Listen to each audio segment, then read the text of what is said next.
Pourtant, nous devons participer à des échéances continentales. La débâcle du Gabon au Mozambique est due au manque de réussite sur les lancers francs, l'absence au rebond offensif et défensif. Ces manquements sont les fruits d'une absence véritable de préparation. Les responsabilités sont donc partagées. Moi, je suis ancien par rapport à 2010. Les résultats sont vraiment, on dirait, un peu très désastreux. En 2010, la 5e place.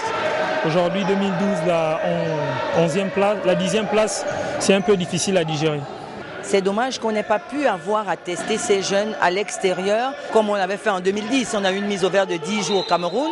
Cette année, on avait prévu faire une mise au vert en Afrique du Sud. Bon, on n'a pas pu le faire compte tenu des moyens, mais quelle que soit la mise au vert qu'on aurait pu faire aussi, le travail, c'est d'abord en interne dans les clubs.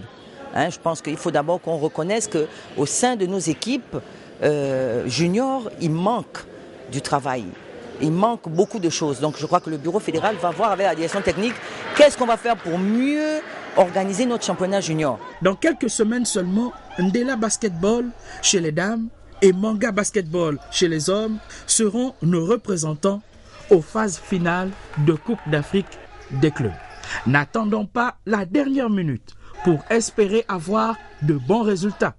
À bon attendeur, à nos réflexions pour que les résultats du basketball gabonais sur le plan continental soient honorables.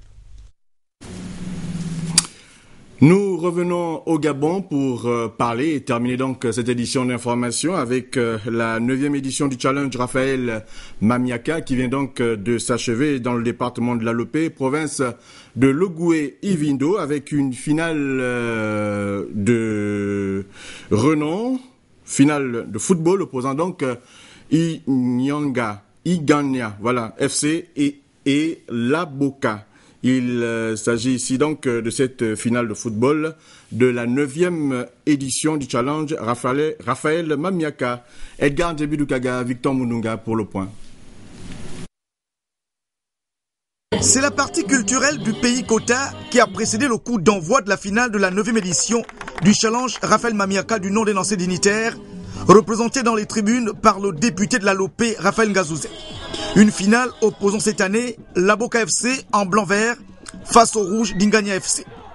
Les blancs-verts, pétris de l'expérience de double finalistes malheureux qui ont exercé toutes les pressions, multipliant des occasions de but sans les concrétiser jusqu'à la mi-temps. À la reprise, la pression de Laboka FC ne sera plus que de courte durée. 15 minutes encore et la peur va changer de camp, à la faveur de plusieurs attaques menées par Ingania FC. La pression sera tellement forte que dans les dernières minutes du match, Franck Bambi et ses coéquipiers vont inscrire l'unique but de la partie. On s'est beaucoup concentré durant le petit repos que nous avons eu pour affronter cette finale. On voulait vraiment la gagner, malheureusement on a perdu. Nous félicitons l'équipe adverse. Je suis triste une fois. Ici c'est l'occasion de féliciter Ingania FC qui vient de remporter l'édition 2012. Et c'est aussi l'occasion d'encourager Laboka FC qui n'a pas démérité. J'espère que l'année prochaine, Laboka FC pourra faire plus. En l'absence des parrains Raphaël Mamiaka et de Rigobert Ikamboyendeka, c'est le cadre politique Raphaël Ngazouzé qui a remis les trophées et les prix. Nous venons d'assister à une finale de très bonne facture. Le jeu était très équilibré et tout s'est joué sur une balle arrêtée qui a permis à Gigi de marquer et de conserver le trophée. Mais dans tous les cas, j'apprécie la bonne organisation de cette 9e édition et la couverture effectuée par la presse. C'est dans une atmosphère de fraternité et de solidarité que s'est achevée la 9e édition du Challenge Raphaël Mamiaka dans le département de la Lopé.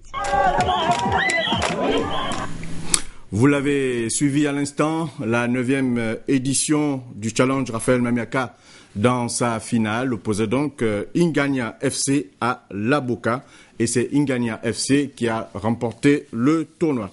Ces deux communications pour la fin du journal, suite au décès survenu le lundi 20 août 2012 de M. André Chris Nguembe, ancien ministre et député du 2e siège de Tsamba Magoti. Tous les jeunes Membe de la commune de Mouila, du canton d'Ikoka, du canton d'Ibadi, du premier et deuxième siège de Logoulou par Mimongo, du premier et deuxième siège de Tsamba Magoti et du village Mokoko à Mbaka, vivant ou de passage à Libreville, sont conviés à une importante réunion demain, mardi 28 août 2012, à 15h30, au CS Baomar, 6 au quartier Bas de Guégué.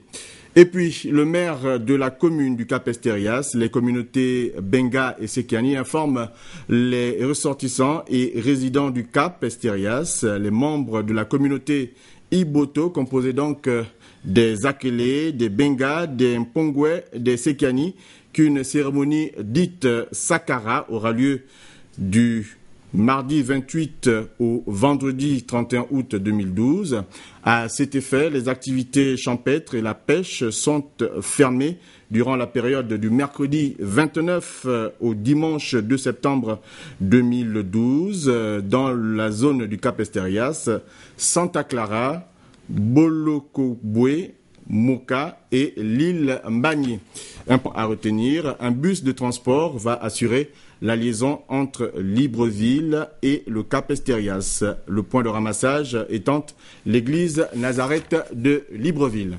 Voilà, mesdames, messieurs, qui met un terme à cette édition d'information coordonnée par Jean-Augustin Zengui et Gabriel Guillain Lemami.